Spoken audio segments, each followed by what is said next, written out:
है। तो आइए हम आमंत्रित करते हैं पंडित अर्पित जी को। आपका सावधान। स्वागत है। हाथ जोड़ेंगे। नमो अरहंताड़म, नमो सिद्धाड़म, नमो आयरियाड़म, नमो ओझायाड़म, नमो लोए सव्यसाहूड़म। निसंग हैं जो वायु सम निरलेप हैं आकाश से, निज आत्मा में ही विहरते, जीवन न पर की आस से। जिनके निकट सिंहादि पशु भी भूल जाते क्रूरता, उन देव्य गुरुओं की अहो कैसी अलौकिक सूरता।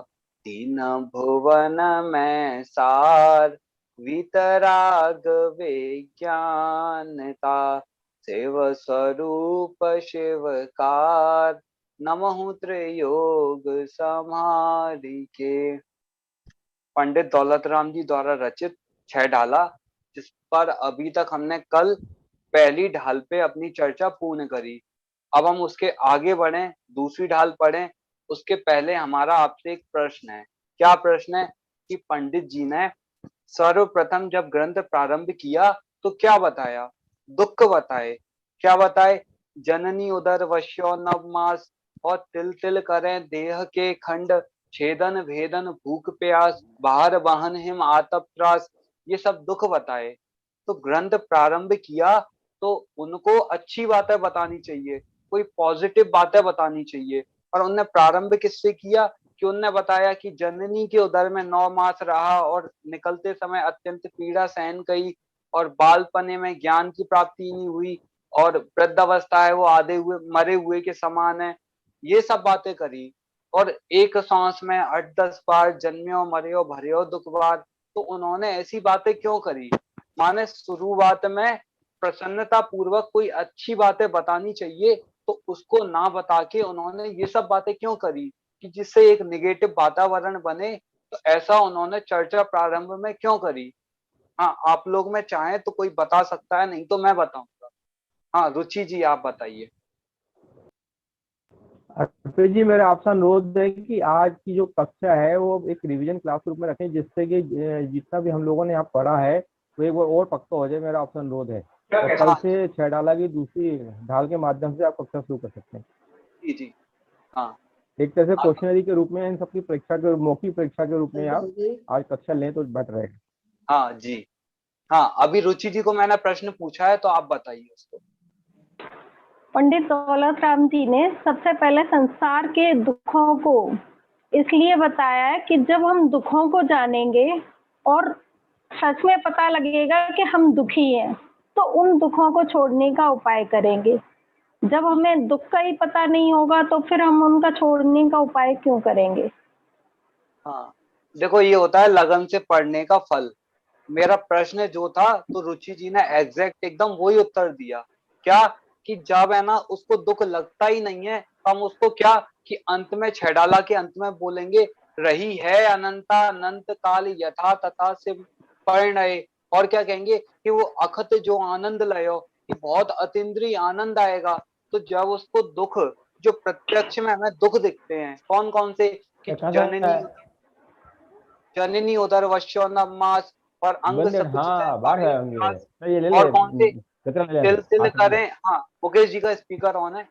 हाँ, कौन हाँ, कौन से? तिल तिल करें देह के खंड इत्यादि, ये सब दुख हैं। तो जो हमें प्रत्यक्ष में दुख दिखते हैं उनको हम बताएं, तो वो दुख जिसको दुख नहीं लगते उसको आप सुख का मार्ग बताएं कि तुम आत्मा हो। तो क्यों सुनेगा? जब उसको वर्तमान में दिखने वाली परेशानी, वो परेशानी नहीं लगती है, तो उसको आत्मा की बात बताएं तो क्यों मानेगा? जैसे आप उदाहरण देखें, जैसे कोई बीमार है, रोगी है, तो वो डॉक्टर के पास गया, तो डॉक्टर ने सीधे से ही बोला कि तुम्हें सिर में दर्द होता है? तो उसने बोला हाँ होता है। आपको चक्कर आते हैं? हाँ चक्कर भी आते हैं। कमजोरी लगती है? कि हाँ कमजोरी भी लगते हैं। एक तो कम कर दे पंखा। हाँ आंखों में हाँ चश्मा सही नहीं है। हाँ, रुचि जी का स्पीकर ऑन है। हाँ तो यहाँ क्या कह रहे हैं कि है ना, जब उसको ये सब रोग बताए तो उसको निर्णय हुआ कि हाँ मुझे इसी प्रकार का रोग है। तो अब डॉक्टर क्या बोलेगा कि आपको निर्णय हुआ, अब क्या कि उपाय क्या है, अब हम जो उपाय बताएंगे उसको तुम फॉलो करो, तो क्या होगा कि तुम्हारा यह जो रोग है वह ठीक होगा। इसी प्रकार आचार्य देव ने प्रारंभ में दुख बताए, क्यों, इस जीव को वे दुख दुख लगे।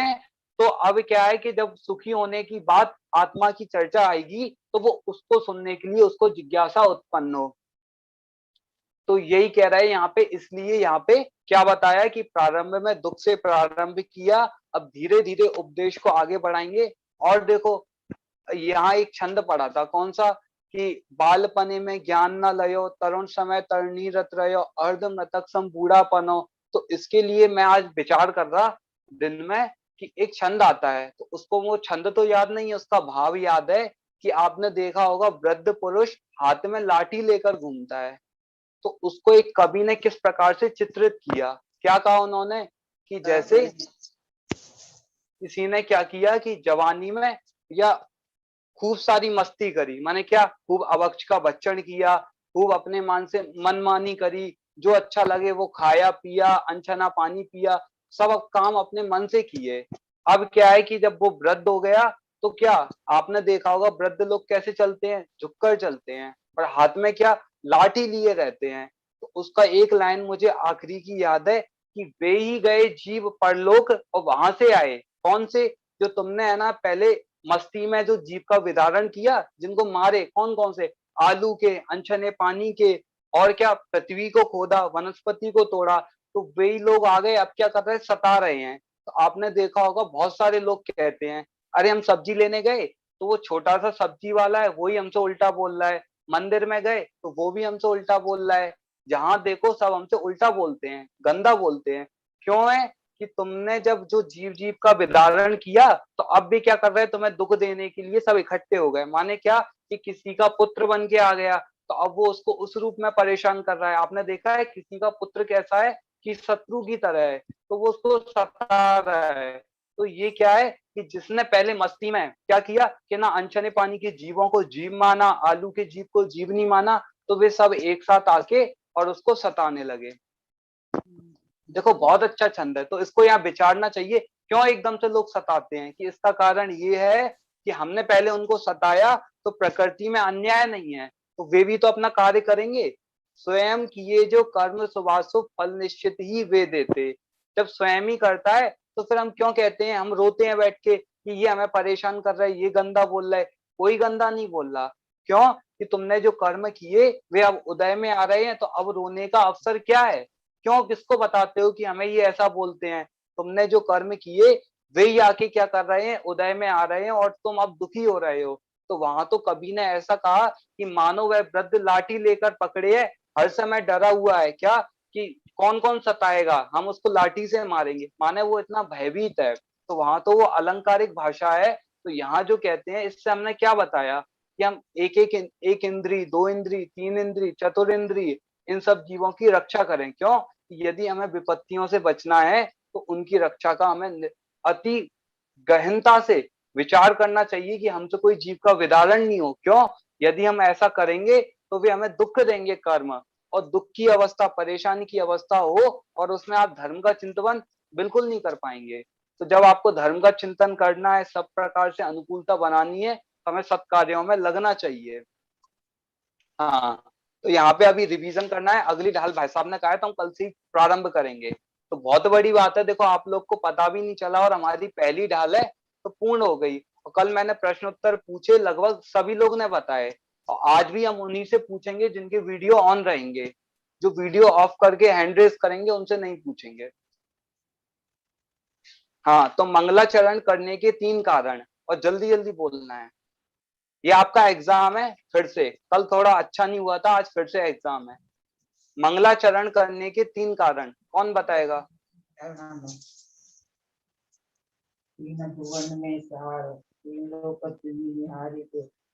देखो वो याद होते हैं, हाँ ये 24 हाँ राजेश जी आप बताइए, और जिसके स्पीकर ऑन है वो ऑफ कर ले, अन्य जिसके स्पीकर ऑन है ऑफ करे। मंगलाचरण करने के 3 प्रमुख कारण बताए थे आपने पंडित साहब। नंबर 1, नास्तिकता का परिहार करना, शिष्टाचार का पालन करना और शास्त्र की निर्भंग समाप्ति हो जाए। हाँ, एकदम सही बोला। देखो उत्तर ऐसे चाहिए, एक बार में एकदम स्पष्ट उत्तर। तो आप लोग को भी ऐसे उत्तर देने हैं। अब मंगलाचरण कौन बताएगा, उसका अर्थ भी।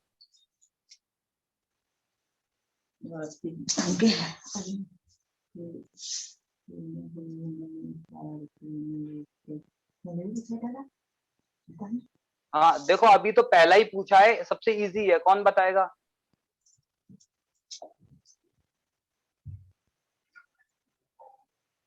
चलो मुकेश जी आप बताइए। प्रश्न क्या था बताना पंडित साहब? हाँ, मंगलाचरण बोलना है और उसका अर्थ बोलना है। 3 भुवन में सार वितराग विज्ञान शिव स्वरूप स्वीकार नमो त्रियोग समारिके। हाँ सही है। तो जी, तो 3 लोक के अंदर सारभूत वस्तु वितराग विज्ञान का ही है।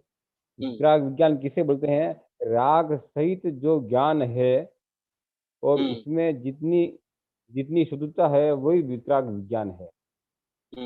और 3 लोग और मन वचन और काया तीनों युगों से उसी वितराग विज्ञान को नमस्कार करते हैं।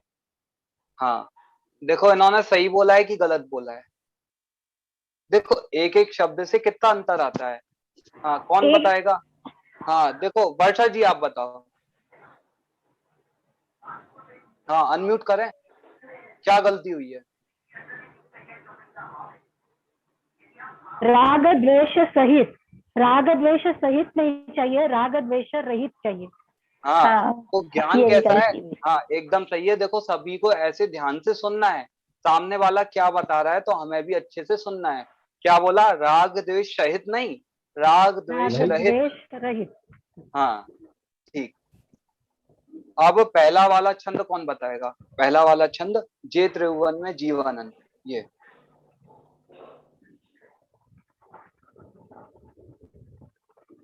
हाँ दक्षा जी आप बताइए। हाँ और जो बता चुके हैं वो स्पीकर को म्यूट करें। जे त्रिभुवन में जीव अनंत सुख चाहे, दुख ते भयवन ताते दुख हारी सुखकार, कहे सीख गुरु करुणाधार। मैंने ये 3 भुवन में अनंत जीव है जो सुख चाहते हैं और दुख से डरते हैं, मैंने भयवंत माने डरते हैं। उस दुख को दूर करने वाली और सुख प्राप्त करने वाली आचार्य हमें करुणा माने शिक्षा करुणा करके हमको शिक्षा दे रहे हैं। हाँ अब दक्षा जी से एक प्रश्न और है, करुणा का अर्थ क्या है? मैंने दया। हाँ करुणा माने दया करके। कैसी दया? कि उनको अच्छा खाने पीने को मिल जाए, ये दया? नहीं मैंने जो जिस दुख से डर रहे हैं उसे दूर करने वाली और सुख प्राप्त करने वाली शिक्षा मैंने दे रहे हैं।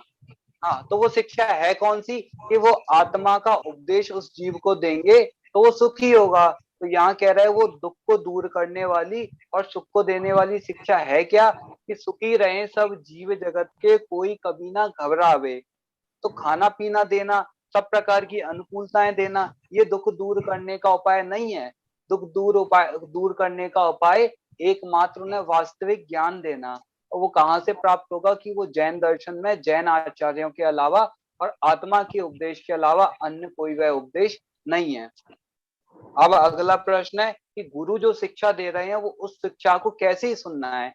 ऐसी सुनना है सोते सोते, या टीवी चला के? कैसे सुनना है उस शिक्षा को, कैसे सुनना है?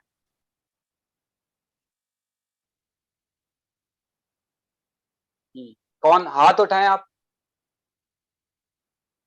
हाँ ये अभी एक हैंड रेज हुआ है। रूबी, ये क्या? रूबी रूपेश जैन ऐसा कुछ है।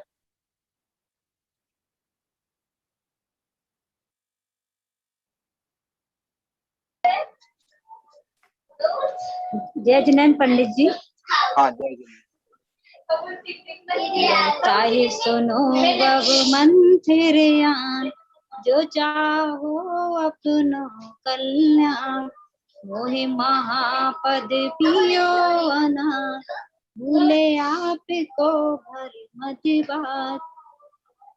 अगर इस गुरु, हमारे गुरु ने जो हम पर करुणा करके जो हमको बताया है, वो इस छंद में आता है। जो भव्य जीव मतलब मोक्षगामी जीव अपना कल्याण चाहता है, तो उसको मन वचन काय की स्थिरता से इस कथा को सुने। अनाद काल से हमने मोह रूपी मदिरा को पिया है और अपने आप में ही हम भूलते ही जा रहे हैं। अपने आप। अच्छा बोला आपने, देखो गाया कितना सुंदर, बहुत अच्छा गा के बोला। क्या कह रहे हैं यहाँ पे कि आपको अर्थ में लास्ट में बस थोड़ा सा और स्पष्ट करना है, क्या कि भूल आपको अपने आप को भूलकर व्यर्थ में ही भटक रहा है। व्यर्थ किसका है कि वादी माने व्यर्थ में, और भरमत माने भटक रहा है। यह जीव अपने आप को भूलकर व्यर्थ में भटक रहा है। एक बार फिर से देखेंगे। हाँ, आप लोग म्यूट कर सकते हैं। ता ही सुनो, उस शिक्षा को सुनो। कौन? भवी। भवी माने कौन? कि जो मोक्ष जाने की पात्रता।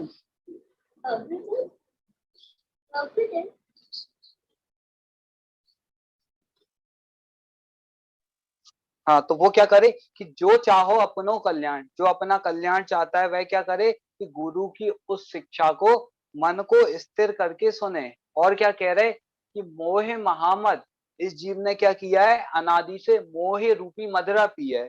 मोह रूपी मदिरा पी है कि नहीं, मोह महामद, महा बोलते हैं भयंकर, मोह की ऐसी भयंकर मदिरा पी है कि भूल गया, अपने को भूल गया और व्यर्थ में भटक रहा है। अब ग्रंथ की प्रामाणिकता और निगोद के दुख, अगला छंद कौन बताएगा?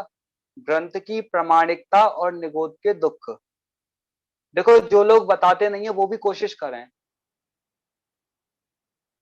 हाँ, आप थोड़ा गलत बोल देंगे तो कोई बात नहीं, आप कोशिश करें।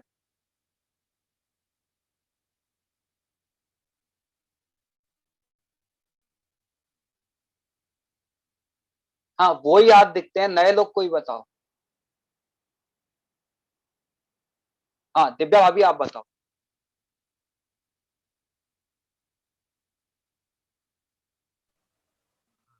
सुब्रमण्य की है बहु कथा, ते कछु कहूँ कही मुनि जथा, काली अनंती निगोदी मजार, बीत्यो एक इंद्रिय तनिधा।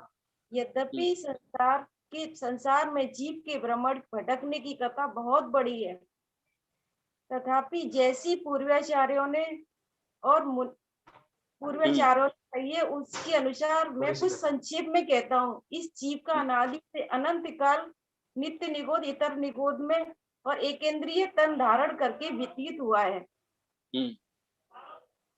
हाँ, अच्छा बोला। अब देखो, इसका अर्थ आप लोग को भी रिवीजन करने को बोलते हैं। ता से ब्रह्मांड की है बहु कथा, कि उस संसार में घूमने की कहानी बहुत लंबी है। पै माने फिर भी, कछु थोड़ी सी कहूंगा। कैसी कहूंगा? कि दौलत राम जी कहते हैं जैसी पूर्व आचार्यों ने कही है वैसी कहेंगे, हम अपने मन से कुछ भी नहीं कहेंगे। ये किसकी है? कि आचार्यों की बात है, और आचार्यों को भी कहाँ से प्राप्त हुई? कि भगवान से प्राप्त हुई है। तो उस सर्वज्ञ भगवान की प्रामाणिकता देते हुए कहते हैं कि जैसी आचार्यों ने कही है वैसी हम कहेंगे। और क्या कहा? काले अनंत निगोद मजार, कि इस जीव ने अनंत काल तो निगोद में बिता दिया। और क्या था कि उस समय 5 इंद्रियां कौन कौन सी? स्पर्शन, रसना, ग्रहण, चक्षु और कर्ण। तो उसमें से कितनी? कि एकमात्र स्पर्शन इंद्री, माने शरीर ही एक उनके पास था। और क्या कह रहे हैं? बीत्यो एक इंद्रिय तन धार, कि ऐसे उस एक इंद्रिय में कितना कि बहुत अनंत काल इस जीव ने बिता दिया। तो उसको जब पढ़ाया था तो आपको एक बात कही, आप देखो कोशिश किया करें, प्रसंग बताएं, समझे, अपने अपने ऊपर लागू करें। क्या कभी आप ऐसे कोशिश करना, ऐसा विचार करना, क्या कि आप ऐसा सोचना कि हम पूरे दिन बैठे हैं और क्या करें कि दोनों हाथ बांधें, दोनों पैर बांधें, आंखों पे पट्टी बांध लें, मुंह पे पट्टी बांध लें, तो उस दिन हमारा दिन कैसा बीतेगा। तो ऐसे ये सोचो कि आप अपने भगवान को सच्चा मानते हो कि नहीं मानते हो? कि बिल्कुल मानते हैं। जब हमारे भगवान सच्चे हैं, और इसके लिए मैं बारंबार कहता हूँ कि वे भगवान कैसे हैं, कि वो मुनि अवस्था में ही उनने कौन सा व्रत लिया कि सत्य महाव्रत, कि हम कभी झूठ नहीं बोलेंगे। उनकी ये वाणी है कि इस जीव ने, कौन से ने, कि इस जीव ने कितना, कि अनंत काल निगोद में एक इंद्री में बिता दिया। और क्या, कि देखो उदाहरण देखते हैं कि हमारे आपस का कोई बच्चा है और वो किस में निकला कि वो कलेक्टर बन गया, आईएएस बन गया, तो हम कितना खुश होते हैं कि देखो 1000 जैन में से एक बच्चा क्या बना, कलेक्टर बना, तो हम बहुत खुश होते हैं। कभी आप अपने लिए खुश हुए? क्यों? कि हम अनंत जीवों में से निकलकर आए हैं। देखो अनंत अनंत जीव जो कभी निगोद से निकले नहीं और ना कभी निकलेंगे, क्या कर रहे हैं वे? अभी वर्तमान में भी जन्म मरण कर रहे हैं और आगामी काल में जन्म मरण करेंगे। और हम और आप कैसे हैं कि हम और आप इतने पुरुषार्थवान हैं कि उस कितनी 150 की 1000 की भीड़ नहीं, अनंत की भीड़ को छोड़ के यहाँ आए और हित नहीं कर रहे। तो क्या है कि कल आपको एक पॉइंट बोला क्या, कि हम भाग्यवान भी हैं और अभागे भी हैं। भाग्यवान को क्यों है कि हमें जैन कुल मिला, सुनने को कोई परेशानी नहीं है, इतने गरीब भी नहीं है कि पैसे के लिए परेशान है, सब प्रकार की अनुकूलताएं हैं, फिर भी हम इसलिए तो क्या है भाग्यवान। पर अभागे क्यों है कि हम विषय भोगों में गमा रहे हैं, पाप का संचय कर रहे हैं, अपने पुण्य का खर्च कर रहे हैं। तो अब क्या है, इसलिए हम अभागे हैं। क्यों? कि हम भाग्यवान होकर भी अभागे हैं, दोनों चीजें एक साथ घटित की। तो यहाँ पे इतनी महिमा बताइए कि अनंत काल इस जीव ने निगोद में बिता दिया। अब कितना पुरुषार्थ किया है कि हम और आप निकल के आए, तो हमें बारंबार इस गंभीरता से इस बात को विचार करना चाहिए। अब अगला चंद पढ़ेंगे कि निगोद के दुख और वहां से निकलने का क्रम कौन बताएगा? हाँ, रोशनी जैन आप बताइए। हाँ, जिनके स्पीकर खुले हैं म्यूट करें। हाँ, दक्षा जी का कोई प्रश्न है? रश्मि जैन है कि रोशनी जैन है कोई? रोशनी जैन। ठीक। हाँ, दक्षा जी का प्रश्न है कोई? ठीक है। हाँ, जय जिनेन्द्र पंडित जी। जय एक जिनेन्द्र। श्वास में 8-10 बार जन्म्यो मर्यो भर्यो दुख बार, निकसी भूमि जल पावक भयो, पावन प्रत्येक वनस्पति थयो। इसमें जीव एक श्वास मात्र में एक समय में 18 बार जन्म और मरण की क्रिया से भयंकर दुख से सह रहा है, और वहां से निकलकर पृथ्वी कायिक, जल कायिक, अग्नि कायिक, वनस्पति कायिक, वायु कायिक प्रत्येक वनस्पतिक जीव हुआ। फिर भी निगोद से निकलने की पर्याय पाने की निश्चित ही क्रम नहीं है, यहाँ पर ही निगोद में है। देखो आपने है ना सही बोला, पर आपने खुद ही उसको कठिन बना दिया। आपका हो गया था जो अर्थ है तो आपने बता दिया, अब आपने थोड़ा और बताने की कोशिश की तो आप खुद ही उसमें कंफ्यूज हो गए। यहाँ पे क्या है, देखो एक समय नहीं, एक समय तो बहुत हो जाता है। यहाँ क्या बोला, एक श्वास। एक सांस क्या होता है, एक सांस तो बहुत कम है और एक समय बहुत अधिक है। तो यहाँ कितना लिया है, मात्र एक सांस बोलना है आपको, अपने मन से कुछ भी नहीं बोलना। हालांकि आपने छंद अच्छा बोला, अर्थ भी अच्छा बोला, तो थोड़ा ध्यान देंगे तो आपको जो थोड़ी बहुत मिस्टेक हुई है वो भी अच्छे से निकल जाएगी। अब यहाँ कह रहा है एक सांस में 8-10 बार, तो ये कह रहा है इस जीव ने एक सांस में 18 बार जन्म और मरण किया, जन्म्यो और मर्यो और भर्यो क्या, दुख भार, दुख का भार सहन किया। फिर अगली लाइन में क्या बोला कि वहां से निकला तो क्या हुआ कि एक ही इंद्रिय है, पर क्या बोलते उसको, स्थावर। कौन से 5 स्थावर, कौन कौन से? भूमि माने पृथ्वी का एक, जल माने जल का एक, पावक अग्नि का एक, भयो माने हुआ, और पवन वायु का एक हुआ, और वनस्पति में प्रत्येक वनस्पति हुआ। यहाँ ऐसे क्यों नहीं लिखा साधारण वनस्पति? जो साधारण से तो निकला ही था, निगोद का ही दूसरा नाम क्या है, साधारण वनस्पति। तो ये कह रहा है प्रत्येक वनस्पति हुआ, कि जिसका शरीर भी एक है और स्वामी भी एक है। अब अगला छंद कौन बताएगा? फ्रेंच गति में त्रस पर्याय की दुर्लभता और उसके दुख। हाँ, ये बताएं अदिति। जय जिनेन्द्र पंडित जी। जय जिनेन्द्र। जय जो चिंतामणि त्यो पर्याय लई त्रस तणी, लट पीपिल आदि शरीर दर दर मर्यो स हुई बहु पीर। जिस प्रकार चिंतामणि रत्न बड़ी कठिनाई से मिलते हैं, उसी प्रकार इस जीव ने त्रस्त की पर्याय बड़ी कठिनता से प्राप्त की है।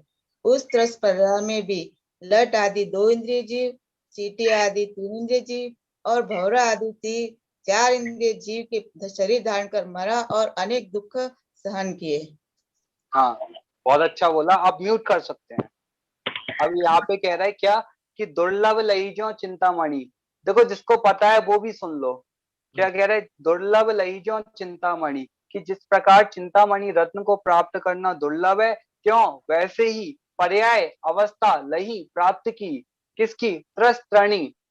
त्रस्तणी माने क्या है? त्रस की।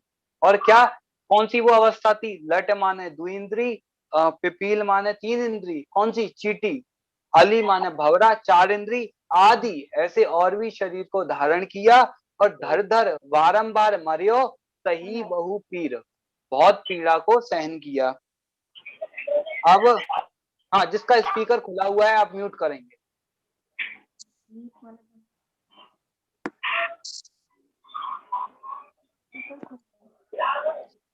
पहले स्पीकर को म्यूट करेंगे। हाँ, अब ट्रेंच गति में असैनी और सैनी पंचेंद्री के दुख।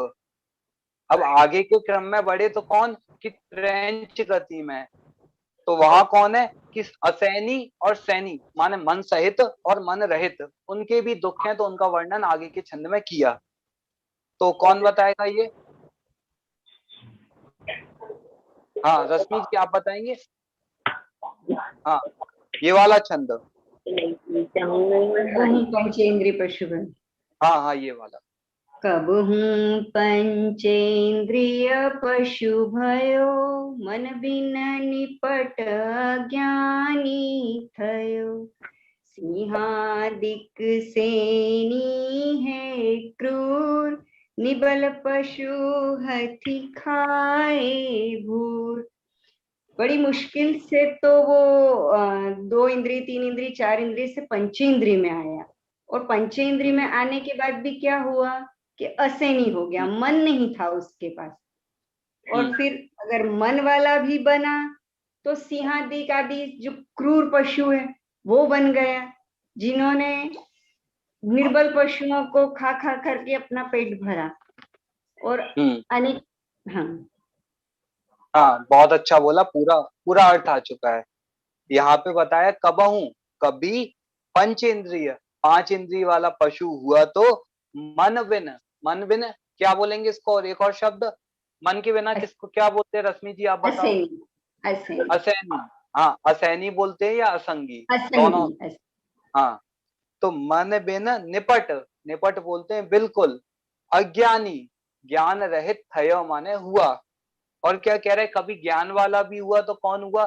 सिंह आदिक, शेर आदि क्रूर पशु हुआ तो निवल पशु, अपने से निर्बल पशुओं को मार के खाया। भूर माने बहुत से पशुओं को मार के खाया।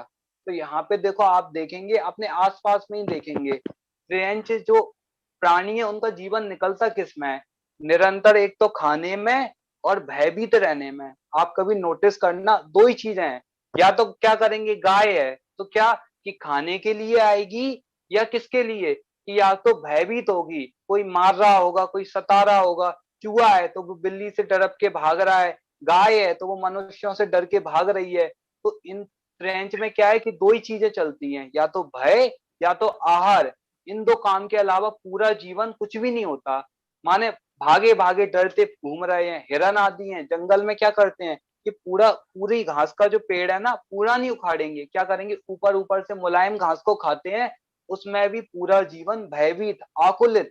तो ये कह रहे ऐसी अवस्था इस जीव ने पार की है, तब हम जैसे मनुष्य बने हैं और जिन धर्म को पाया, तो हम कितने सौभाग्यशाली हैं। हाँ, अब अगला छंद 7वें नंबर का। ट्रेंच गति में पशुओं के और भी दुख। क्या क्या और दुख हैं, कौन बताएगा? हाँ, आप लोग को स्पीकर को म्यूट करना है, आपको बार बार नहीं बोलना पड़े।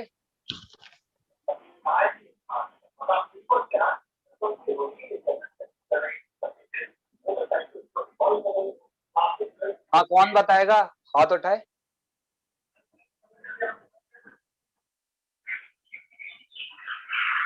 हाँ रुचि जी आप बताओ।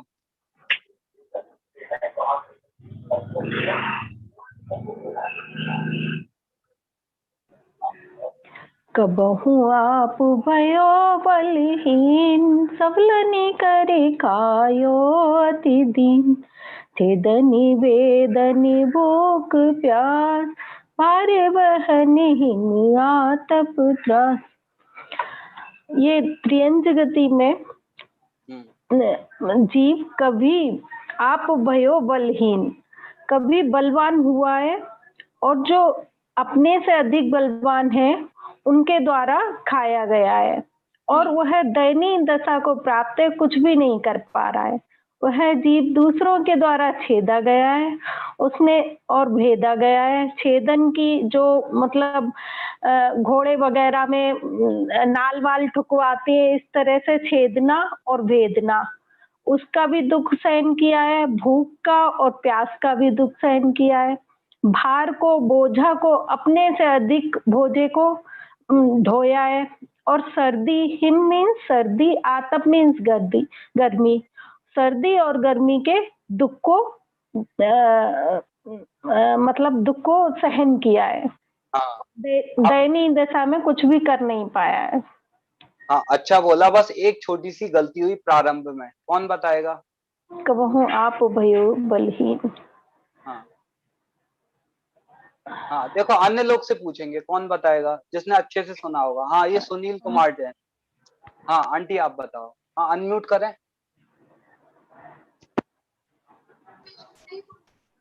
बलहीन के लिए इन्होंने बलवान बोल दिया है, कमजोर की जगह बलवान। उनको पता था, पर क्या होता है उपयोग कहीं और रहता है और कुछ बोलते हैं, तो वो जल्दी में बोलते में उनसे नहीं बना। तो यहाँ पे क्या है, मैं तो ये चेक कर रहा था आप लोग सुनते हैं अच्छे से कि नहीं। तो अच्छा पकड़ा। क्या बोला कि कबहु आप भयो बलहीन। बलहीन अपने से बलवान नहीं, बलहीन मतलब माने अपने से कमजोर हुआ। हाँ हाँ आप लोग देखो म्यूट कर सकते हो। हाँ यहाँ पे कह रहे कबहु कभी, यह जीव आप माने स्वयं, भयो हुआ बलहीन, शक्ति से हीन हुआ, और सबलनी करी, अपने से सबल बोलते हैं, अपने से बलवान, सा बल, बल से सहित उनके द्वारा खायो, खाया गया, भक्षण किया गया। उस समय कैसी अवस्था थी? अति दीन अवस्था थी। देखो आपने देखा होगा चूहा बिल्ली के मुंह में है, तो उसकी अवस्था कैसी है? अत्यंत दीन, कुछ कर नहीं सकता है, और उसको वो मार के खाती है। और देखो आपको मोह बता रहे थे, मोह महामत। तो इसी में आपको एक उदाहरण और देते हैं कि मोह वास्तव में कहते किसको हैं। कि आपने बिल्ली को देखा होगा, उस मुंह से अपने बच्चे को पकड़ेगी और उसी मुंह से चूहे को पकड़ेगी, पर पकड़ पकड़ में कितना अंतर है कि एक तो चूहे को तो फाड़ के खा लेगी और बच्चे को इतना उठा के खूब दूर रखेगी, तब भी कोई उसको पीड़ा नहीं आएगी। तो ये कहते हैं मोह। कि सारे आप कहते हो ना आप लोग त्रियंचों में मोह कैसा है, कि ये मोह है, इसको मोह बोलते हैं। और क्या कि आपने देखा होगा गाय है, हम लोग दूध लेके आते हैं, तो वहां पे क्या है, गाय का बच्चा नहीं रहा तो वो क्या नहीं करती कि वो दूध नहीं देती। क्यों? कि बच्चे से इतनी प्रीति है, उनको इतनी समझ है कि हमारा बच्चा अब नहीं है, तो वो दूध देना बंद करती है। तो इसको बोलते हैं मोह। कि संसार में सारे जीव क्या कर रहे हैं? मोह महामद पी रहे हैं, अनादि से क्या कर रहे हैं? मोह रूपी मदिरा को पी रहे हैं। अब क्या कह रहे हैं यहाँ पे? छेदन भेदन, और कौन से दुख हैं? छेदा जाना और भेदा जाना, और भूख प्यास, क्षुधा के और तृषा के दुख, और कौन से? भार बहन, भार माने बोझा, बहन माने ढोना, बोझा ढोने के दुख, हिम माने सर्दी, आतप माने गर्मी, त्रास माने दुख। तो सर्दी गर्मी और आतप के दुख भी इस जीव ने सहन किए। अब अगला देखो, समय होने वाला है, जल्दी जल्दी बताना है। त्रेंच गति में दुखों की अधिकता और नरक गति की प्राप्ति, ये अगला छंद कौन बताएगा? हाँ आशा बहन आप बताइए। जी। वध बंधन आदिक दुख घने, कोटि जीवते जातन बने, अति संक्लेश भावते मर्यो, घोर शोभ्र सागर में पर्यो। उस तिरंज गति के जीव में और भी अधिक जो दुख है वो बद मारा जाना, उसको बांधा जाना आदि कई प्रकार के अनेक घने घने मतलब अनेक प्रकार के दुख उसने सहन किए। उन दुखों का करोड़ों जीवा से भी वर्णन करना संभव नहीं है। अति संक्लेश भाव से इन दुखों को सहन करके बहुत ही ज्यादा उसको दुख हुआ, ऐसे संक्लेश भाव से वो मरा और मर करके घोर स्वब्र मतलब कि अत्यंत खोटे भाव से मरा और भयानक नरक में जाकर, नरक रूपी समुद्र में जाकर के गिर पड़ा। हाँ, अच्छा बोला। देखो, आपको थोड़ा उच्चारण में भी सावधानी रखनी है। क्या कोटि जीवत है, क्या है? बड़ी की मात्रा है ना, जीवत है। अच्छा बोला आपने, पूरा अच्छा बोला, अर्थ भी अच्छा बोला, पर थोड़ा थोड़ा है तो मेरे से भी हो जाता है। तो हमें और आपको क्या करना है, शब्दाचार। जिनवाणी में सम्यक ज्ञान के अंग है, तो उसमें क्या है, शब्दाचार है। ये जिनवाणी में है तो उसका क्या करना है, अच्छे से उच्चारण करना है। तो हमें एक एक शब्द पे अच्छे से ध्यान देना है। अब अगला कौन बताएगा कि नरक की भूमि और नदी जन्य दुख। हाँ देखो, इसको एक्सप्लेन भी करना है पहले। बद बंधन आदिक दुख घने, कौन कौन से? बद माने मारा जाना, बंधन माने बांधे जाना, आदिक ऐसे और भी दुख घने, बहुत सारे दुख हैं जो कोटि जीवित हैं। करोड़ों, कोटि माने करोड़ों, जीव माने जिव्याओं से भी कहें तो भी नहीं कह सकते, जात ना बने, कह ना सकते। अति संक्लेश भावते मर्यो, और अत्यंत संक्लेश भाव से मरा, और संक्लेश माने पाप परिणाम से मरा, और नरक रूपी सागर में जा गिरा। तो देखो, यहाँ पे एक बात आपको बतानी है कि संसार में जितने दुख बताए हैं उतने दुख नहीं है। क्यों? और क्या, एक बात और सुनो, संसार में जितने दुख हैं उतने दुख नहीं है, और मोक्ष में जितना सुख बताया है उतना सुख नहीं है। अब क्यों, आप प्रश्न करो क्यों ऐसा? तो इसका उत्तर ये है कि हमने आपसे पूछा मिश्री कैसी है, तो आप बता सकते हो, आप बोलोगे शक्कर जैसी है। क्या मिश्री वास्तव में शक्कर जैसी है कि नहीं? वो तो अनुभव का विषय है, उसे क्या वेदन करेंगे। अब हमने पूछा, भैया ने आप पे चिल्लाया तो आपको कितना बुरा लगा, तो आपने बोला बहुत बुरा लगा। अब बहुत किस प्रकार का है, तो वो हम कह नहीं सकते, बस इतना बोल सकते हैं बहुत बुरा लगा। तो ऐसे ही कह रहा है कि हमने तुम्हें संसार के दुख बताए, आचार्य देव कहते हैं वे उतने ही दुख नहीं है। कहते किसी कोई है ना बहुत ज्यादा परेशान रहता है घर में, तो कोई पूछता है तुम्हारे हालचाल कैसे हैं, कि हम बहुत दुखी हैं। तो बहुत कैसे दुखी हो, कि और नहीं बता सकता, बस इतना बता सकता है कि हम बहुत दुखी हैं। ऐसी अनुभव में आने वाला जो सिद्धों का आनंद है, अब उसको हम अपने ये सामान्य आनंद से, आपने बोला लड्डू खाने में आनंद आता है, उससे अधिक आनंद आता है। अब कहाँ उनका अतीन्द्रिय आनंद है, किसका? सिद्धों का। और कहाँ हमने तुलना किससे करी, कि इंद्रिय गम में लड्डू से। तो लड्डू जितना आनंद है, लड्डू से अधिक आनंद है कि नहीं? वो आनंद को कह नहीं सकते, बस वो किसका विषय है, कि अनुभव का विषय है। तो यहाँ जो दुख बताए हैं मात्र उतने ही दुख नहीं है, क्या कहा, उससे भी अनंत गुने दुख हैं। क्यों? जो अनुभव में आते हैं वाणी से उसका बहुत कम कह सकते हैं, कहा ही नहीं जाता है। अब अगला छंद है, कौन बताएगा? नरक की भूमि और नदी जन्य दुख। आप पल्लवी जी आप बताइए। ताहा भूमि पर सत दुख इसो, बिच्छू सहस डसे नहीं तिसो। तहाँ राध शोणित वाहिनी, कृमि कुल कलित देह दाहिनी। तहाँ मतलब वहां नरक की भूमि में मात्र छूने से ही इतनी वेदना होती है, जैसे 10,000 बिच्छू डसे उसके बाद भी उतनी पीड़ा नहीं होती है, इतनी वेदना होती है। वहां उन नरकों में रक्त और मवाद की नदियां बहती रहती है, और यही नारकी जीव जब अपना दुख कम करने के लिए वो बैतरणी नदी में जब कूद पड़ते हैं तो कीड़े के समूह सहित रहते हैं और उन्हें और भी ज्यादा पीड़ा उत्पन्न होती है। हाँ, यहाँ पे देखो आपने पूरा सही बोला, पर आपको यहाँ पे बस मात्र इतना बोलना है, सहस माने हजार, ऐसे 10,000 नहीं, केवल 1000 बोलो, 1000 बिच्छू। हाँ, क्या कह रहे हैं, तहाँ उन नरकों में, उन उस तहाँ माने कहा, अभी किसकी चर्चा आई है? नरक की चर्चा। तहाँ माने उस नरक की भूमि को स्पर्श करते, स्पर्शत माने स्पर्श करते ही दुख इसो, ऐसा दुख होता है कि बिच्छू सहस, 1000 बिच्छू भी काटे तब भी उतना नहीं, उससे अधिक दुख होता है। और क्या कह रहे, तहाँ राध, वहां राध माने मवाद, श्रोणित बोलते हैं खून को, उनकी नदियां बहती हैं और वो कैसी हैं, कृमि कुल, कृमि बोलते कीड़ों को, छोटे छोटे क्षुद्र कीड़ों से भरी हुई है। और नार की शांति पाने के लिए उसमें जाता है तो देह दाहिनी, देह में और ज्यादा पीड़ा को उत्पन्न करती है। हाँ, आज देखो समय अब होने वाला है, तो आप लोग थोड़ा ये मत सोचो कि बहुत समय हो गया, 2-3 छंद बचे हैं। नरक में सेमर वृक्ष और सर्दी गर्मी के दुख। हाँ, जिसने बताया नहीं है वो बताए।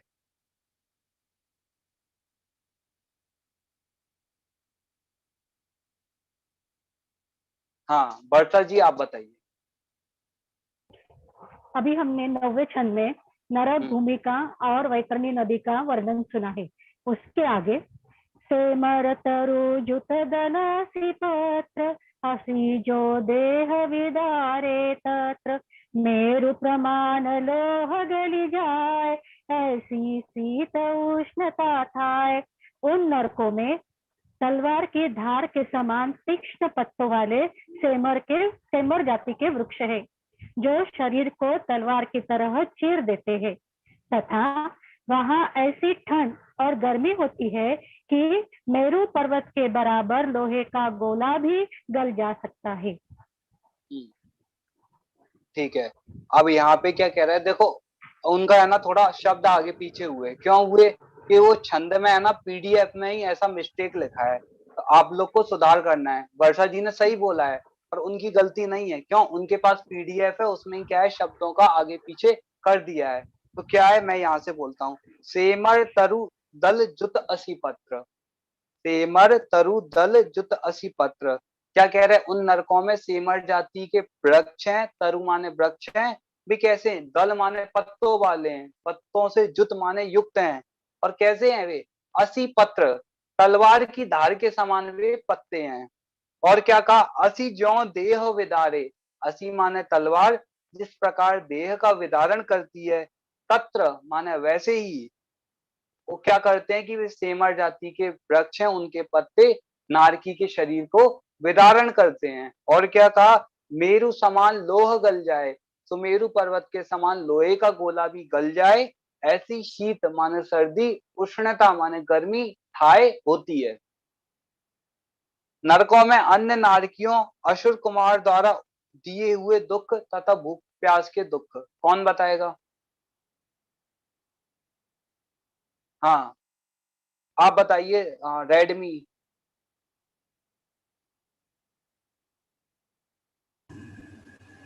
अपूर्वा नरसिंह। हाँ हाँ ठीक है। हाँ, कल से देखो आप लोग है ना नाम एडिट करके वहाँ नाम भी लिखना। नाम नहीं, तिल तिल करही देह के खंड, असुर भिड़ावे दुष्ट प्रचंड, सिंधु नीर ते प्यास न जाए, तो पण एक बूंद लहाए। उन नारकों में नारकी जीव एक दूसरे के शरीर तिल तिल के समान, तिल तिल जैसे बराबर छोटे छोटे टुकड़े कर देते हैं, और उनमें अत्यंत दुष्ट असुर कुमार जाति के जो देव है उन नारकियों को आपस में लड़ा देते हैं। नरक में नारकी को इतनी प्यास लगती है कि वह सारे समुद्र का पानी भी पी जावे तो भी प्यास नहीं बुझती, और फिर भी उसे पानी की एक बूंद तक नहीं मिलती। हाँ अच्छा बोला, पूरा बता दिया है, हम आगे पढ़ेंगे। नरक में भूख, आयु और मनुष्य गति की प्राप्ति, ये अगला छंद कौन बताएगा? 12वें नंबर का।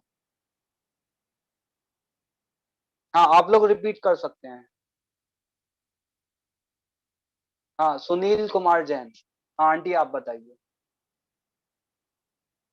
हाँ अनम्यूट करें।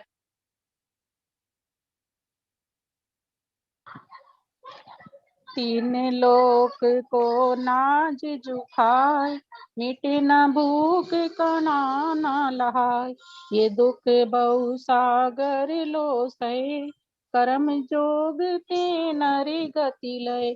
तीन लोक का नाज झुकाए, तीनों लोगों को नरक में इतनी अधिक भूख लगती है कि यदि ये जीव तीनों लोगों का अनाज भी खा ले, मिटे ना भूख कणा न लाए, तब भी उसकी भूख नहीं मिटती, लेकिन वहां एक कण भी अनाज का नहीं मिलता। ये दुख बहुसागर लो सहे, ऐसे दुख उसने बहुत सागर तक सहे, कर्म जोगते नरगति लय। किसी पुण्य के संयोग से, कर्म के योग से उसे नर गति यानी मनुष्य गति की प्राप्ति हुई। हाँ, अब 2-3 छंद बचे हैं। मनुष्य गति में गर्भ निवास और प्रसव जन्य दुख।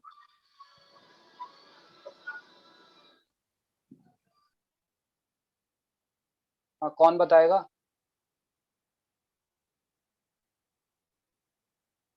हाँ, मुकेश जी आप बताइए।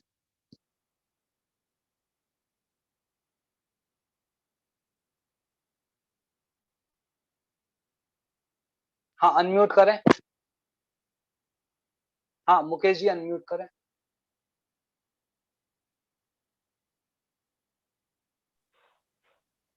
जननी उदर शोनवमास अंगस कुचते पाई त्रास निकसत जे दुख पाए घोर तिनको कहत न आवे और।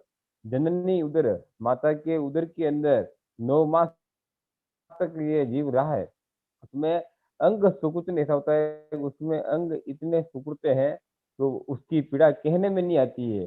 अंग सुकुचते पाई त्रास, इतना दुख उसमें भगा है। और निकसत, और जब वो गर्भ से बाहर निकलता है तो उसको ऐसी पीड़ा होती है कि जैसे कि जंत्री का तार निकलते हैं, एकदम पतला तार जो होता है उसमें से, जंतरी में से निकालते हैं, उस प्रकार से वो गर्भ में से निकलता है। ऐसी पीड़ा तिनको कहतन, तिनको कहने में भी नहीं आती है। ऐसी पीड़ा ये जीव गर्भ के अंदर झेल कर ये बाहर निकलता है। इसका यह हाँ, हुआ। तिनको कहत ना आवे और तिनको कहत ना आवे। जी जी। हाँ, उनके कहने का अंत नहीं आता, इतनी अधिक पीड़ा है। अब अगला बाल्य अवस्था, जवानी एवं बुढ़ापे के दुख। हाँ, दक्षा जी आप बताइए। हाँ, अनम्यूट करें। जय जिनेन्द्र भैया। जय जिनेन्द्र। बालपने में ज्ञान न लयो, तरुण समय तरुणी रत रयो, अर्धमृतक सम बूढ़ापनो, कैसे रूप लखे आपनो। मैंने मनुष्य गति में आने के बाद बचपन में ज्ञान को प्राप्त नहीं कर सका और युवावस्था में मैंने तरुण युवती में स्त्री में लीन रहा, और जब वृद्धावस्था मैंने अधमरी हुई, ऐसी हालत हुई, तो उसमें किस प्रकार वह अपने स्वरूप को देखेगा और विचारेगा। हाँ, अच्छा बोला, पूरा स्पष्ट किया। अब इसको एक उल्टा भी कह सकते हैं क्या? बालपने में ज्ञान लयो, तरुण समय संयम रत रयो, आबे नहीं फिर बूढ़ापनो, ऐसे रूप लखे आपनो। अब अगला छंद, देवगति में भवनत्रिक के दुख। देवगति में भवनत्रिक के दुख।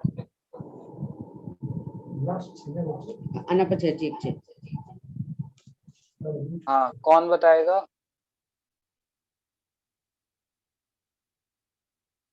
हाँ, जल्दी से कोई भी बताओ। वर्षा जी आप बताओ। कभी अकाम निर्जरा करे, भवन त्रक में सुरतनु धरे, विषय चाह दावा नर दयो, मरत विलाप करत दुख सयो। इस जीव ने कभी अकाम निर्जरा करके भवनवासी, यंत्रवासी तथा ज्योतिष में। म्यूट हो गया, आप अनम्यूट करें। इस जीव ने कभी अकाम निर्जरा करके भवनवासी, व्यंतरवासी अथवा ज्योतिष में 2 पर्याय धारण की, परंतु वहां भी 5 इंद्रियों के विषयों के इच्छा रूपी भयंकर अग्नि में, दावानल का मतलब होता है अग्नि, और जलता रहा, और मरते समय रो रो कर, मतलब विलाप करत करत, मतलब रो रो कर दुख उसने सहन किए। हाँ, बहुत अच्छा बोला। अब आपको मेरा एक प्रश्न है, दावानल माने क्या है? कौन सी अग्नि? दावानल हमने भयंकर अग्नि, हाँ, भयंकर कौन सी अग्नि होती है? जंगल की अग्नि को बोलते हैं जंगल की दावानल। अग्नि, जंगल की। हाँ, हाँ, बहुत अच्छा बोला आपने। अब लास्ट वाला छंद है, कौन बताएगा? हाँ, देवगति में वैमानिक देवों के दुख। अभी भवनत्रिक के हो गए, अब वैमानिक के कौन बताएगा? हाँ, लास्ट बचा है, कौन बताएगा? आज सभी आप लोग ने सबने अच्छा बताया। हाँ चलो, आशा बहन आप ही बता दो लास्ट।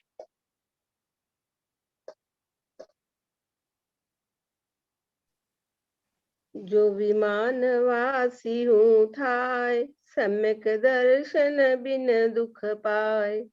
तह तेज थावर तन धरे, यो परिवर्तन पूरे करे। दे भवंतरिक के दुखों के बाद में देवगति में किस प्रकार के दुख को बता रहे हैं कि यदि मैं विमानवासी वो हुआ जीव, तो उसने विमान देवगति में भी दुख प्राप्त किए। किस कारण से? तो बोलते कि सम्यक दर्शन के अभाव में, उसको सम्यक दर्शन नहीं था, इस कारण से उसे दुख मिला।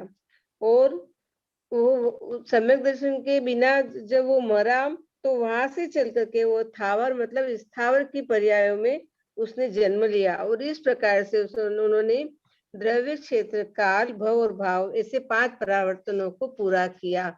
इस प्रकार से संसार परिभ्रमण हुआ। हाँ, देखो आप लोग का आज पेपर कल से भी अच्छा है। अच्छा हुआ भाई साहब ने आज बोल दिया, तो सबका रिवीजन भी हुआ और सबने अच्छे से उत्तर दिए। तो यहाँ पे क्या कह रहे हैं कि जो विमानवासी ऊंचा है, कि कभी ये कल्पवासी देव हुआ, लास्ट कौन सा बचा कि एक वैमानिक देव बचे थे, तो उसका भी क्रम पूरा करके और इन्हें चक्कर को पूरा करना, तो कहाँ पे लौटा के लाए कि थावर, थावर माने स्थावर, पृथ्वी, अग्नि, वायु, वनस्पति, इनमें आया और इसने क्या किया? संसार में घूमने का क्रम पूरा किया। तो ऐसे कह रहे हैं, तो हमें इस क्रम से बचना हो तो हमें भी अपने आप को आत्म कल्याण की ओर अग्रसर करना चाहिए। अभी आदरणीय नीरज जी भाई साहब। बहुत बहुत धन्यवाद अर्पित जी। आवाज आ रही है क्लियर मेरी? हाँ, आ रही है।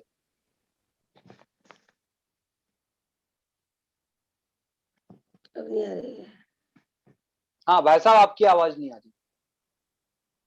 मैंने ग्रुप के अंदर फाइनल क्वेश्चन डाले हैं, 7 क्वेश्चन डाले हैं। आपको ग्रुप के अंदर से क्वेश्चन पेपर देख के कल क्वेश्चनों का जवाब देना है। तो आपकी वो जो क्वेश्चनों के 7 क्वेश्चनों को जब आप देंगे तो आपकी 6 ढाल प्रथम जो यहाँ से चल रही है वो पूरी मानी जाएगी और कल से दूसरी ढाल का ऊपर अध्ययन चालू किया जाएगा। आप लोग समझ गए मेरी बात को? और मैंने चैट बॉक्स में भी क्वेश्चन डाले हैं, तो आप सब लोग उसको नोट कर लें और ग्रुप में भी मैंने डाल दिए हैं। ग्रुपों में आप अपना जवाब अवश्य अवश्य भेजें और उसके माध्यम से कल जो कक्षा शुरू होगी, पहले उन जो क्वेश्चन भेजे गए हैं उनके ऊपर चर्चा होगी, उसके बाद 6 ढाला की दूसरी कक्षा शुरू होगी।